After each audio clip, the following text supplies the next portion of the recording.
داس اسرائیلی دستم گرفته یلدای مرگو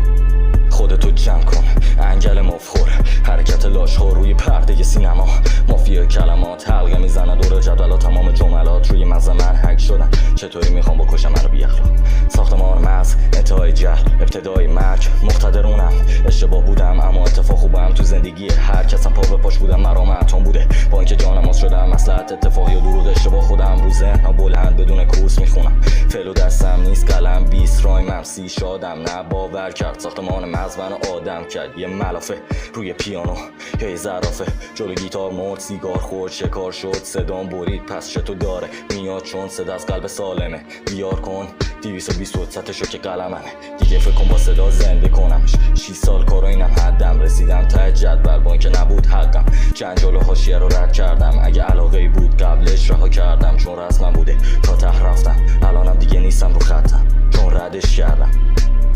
توی فضای بلند خودم داد میزنم تو ماورای همه با اینکه میخوان منو بکشن هی هر دفعه صدام بلند میشه کی آوازه مسموم فاحشه دلقک ساختمان مغز منو کثیف نکن زنهار نباید رو داد به احمق وگرنه سیاستش میکنه همه رو بدبخت ساختمان مغز نسخه کامل خیلی بیشتر قراره اشاره بشه به جانب وسایل جانبی و سیاسه ثانوی تأسیس جانبی جهت بازخورد واقعی بازی گلزاری جلو آدمای بدون عقل جاهل خودشونو میذارن پای میز پای غذایی که جالب نیست اتفاقی میخوره به کام زیست اینجا منم هنرم رایمم نیست عجب هیچ دنباله کار قوی بازم هیچ شعرام همه رو کاغذ خیس شدم با عرق دستم عرف مرگم یه ارد سبکم نوآوری روی فلسفه جدم ساختمان مغز انتهای جد آپارتمان مرگ یا اشتباه زن خون جارو کرد از کاشی من با این حال هنوز کش نشده که قاتل شخصیت بودم قاتل شخصیت افکارم شدم خودم رو تصور کردم تو جانم آزونم شیاطینی که مسلمان بودن یا اتفاقاتی که باعث مرگ خانوار شدن ادامه نمیدم تا که کاملش کنم